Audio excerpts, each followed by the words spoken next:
It is GCSE results day, and the first time since the start of the pandemic that pupils have actually sat traditional GCSE exams. Let me know if anyone in your family has had their results and I'll shout them out. But whether it's going off to do A-levels or leaving school, what options are available? Well, with me now is James Uffindell, CEO and founder of Bright Network. They've worked with hundreds and thousands of students for free, helping them to find work with leading employers. Welcome to the show, James.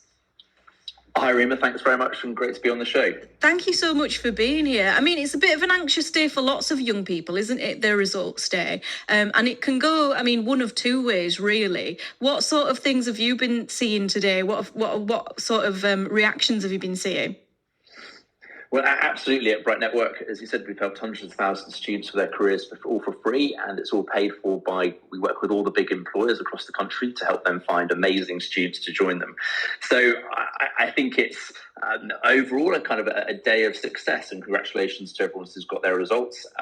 And for those students who haven't done as well, I think the big main message is do not worry in any way, shape or form. But personally, I kind of hugely underperformed with my GCSEs, but then kind of careers kind of turned out, so that sounds okay, luckily. And the world of careers is full of success stories, like people like Richard Branson and Deborah Meaden, etc., who actually didn't even maybe continue their education when full-time education finished for them. So in terms of didn't go to university, etc. So for those students who hadn't performed as well, I think the routes are obviously still kind of the conventional kind of A-levels and then university. However, we're in a world where 30 to 60% of graduates are in jobs that actually don't require a degree. So I think going to university is becoming an increasingly questionable investment of students' time, effort and energy, particularly bearing in mind, there's £50,000 worth of debt. So other things to potentially look at once you've got your GCSEs are apprenticeships. They are absolutely flying, which is great to see, where you actually get paid to learn, so 80% of kind of time in the workplace, and within that kind of traineeships as well. We've got the new T-levels this year, so obviously it was A-level results kind of last year, but instead of doing A-levels, there's a new thing called a T-level. We only have 1,000 students do them this year, but it was a start. And that's where you spend 45 days with an employer, and it's designed by employers. So I'd say the big message here is don't worry if you haven't got the results that you really hoped for. And interestingly, when we ask our employers about how important academics are, and bear in mind we work at Bright Network with the world's leading employers, they only put academics as number 6 on the list of the things that they are actually kind of really caring about.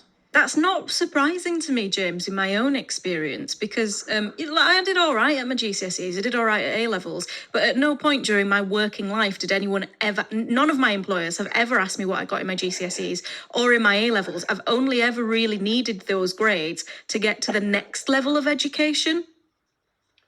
Yes, absolutely, Rima. And it sounds like your career is absolutely flying, and congrats on the new breakfast presenter slot. So you're obviously kind of absolutely crushing it with your career, and absolutely there's more validation there, as you say, about just kind of progressing through almost kind of to get to the next hurdle, and not worrying too much about academics if it doesn't work out the way you want it to work out. And actually, in terms of some other things that employers are looking for, so I mentioned there, they put academics at about the 6th most important thing, which I guess becomes what are the other 5 things.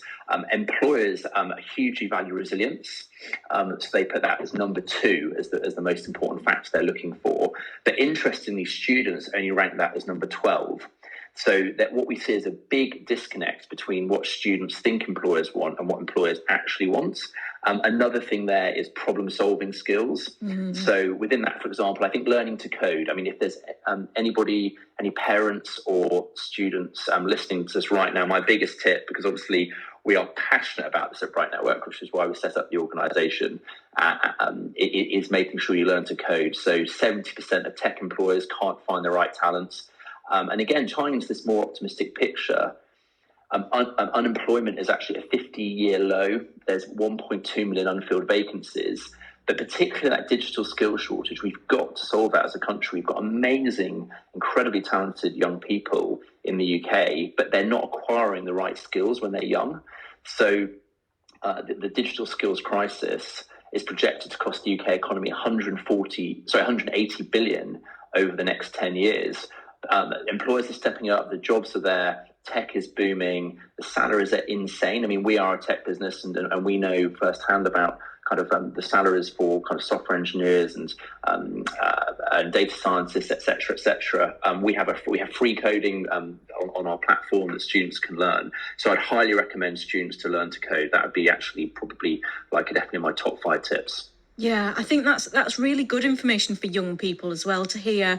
Really, where they should maybe be focusing. It's a confusing time for lots of people, and actually, I think it's quite difficult to say to a 16-year-old, choose now what you want to do for the rest of your life, because that's a tough decision to make.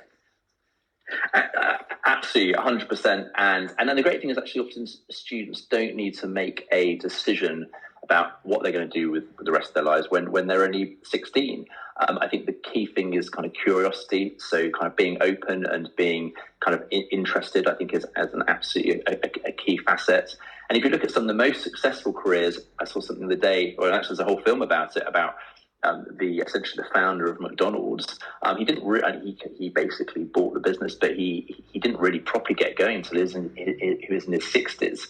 So careers do take zigzag turns often, but those fundamentals of wanting to focus on learning and development and getting better and being inquisitive, and also finding out what you're really good at, I think is really interesting. Yeah. We at Bright Network, we always talk about T-shaped people. Like, I think it's good to be, if you think about a T, good at lots of different things, but then really good, that kind of center of the T. What are you really, really good at?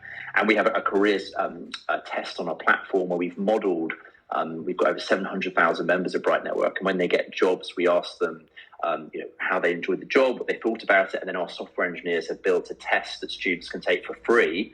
It's a 2-minute test, and it helps you decide what career you should go into, using all our data to try and give that guidance, and then what you should do next around that. So I think taking time, being patient, thinking long term, and really understanding what you enjoy and what you're good at. And when I was about 16, I did a week of work experience in accountants, and it was brilliant because it taught me I'd be the world's worst accountant, but it was a week well spent. Yeah, I think that's it, and I think it's really easy to say to young people, follow your heart, do the thing that really you're really interested in.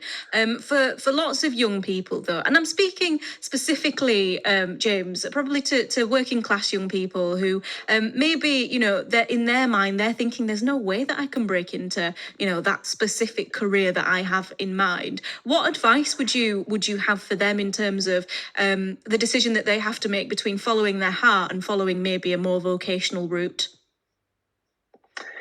It's a great question. The whole reason we set up Bright Network was to particularly help students from non-traditional backgrounds, students who may be the first in their generation to go to university, or students from ethnic minority backgrounds, to really help them fulfill their potential. So on that question around kind of how do you decide kind of should you follow your dreams in inverted commas or do what you're good at? I think there's actually a great book called Ikigai, which I'd highly recommend, which is about trying to work out the kind of golden circle, which is almost what do you enjoy, but also what does the world need and what can you be paid for? Because look, the reality is we do have to kind of pay our bills, and particularly with the cost of living crisis. Interestingly, I'd say getting a broader level of input. So 90% of young people still take their primary source of careers advice from their parents. And obviously, there's a lot more out there. Parents can be a wonderful source of inspiration and advice, but there's a lot more out there in terms of web resources. So I think getting out and having conversations, I think, with people to understand the working world, finding out that what do you enjoy about your job, what do you not like about your job, and within that feedback, once you're doing kind of getting work experience and getting the organisations, can be very powerful to help you understand actually if you are going to be paid. And also sometimes careers often could be a trade-off. You've obviously found a career room that you're absolutely smashing and is rewarding well, but maybe actually you might enjoy that more than maybe going and working in investment banking and earning £1 million a year. So I think that kind of trade-off factor is a choice that the more you understand those trade-offs, the better. Absolutely. Thank you so much, James, for spending some time with us and giving us this really great advice. I'm sure if anyone is listening right now and you've got your GCSE results and you've got some decisions to make, I hope James has helped you. James, thank you so much. I'll catch you soon. James Uffindell there, CEO and founder of Bright Network. Catch you soon, James. And if you are listening and you do have some decisions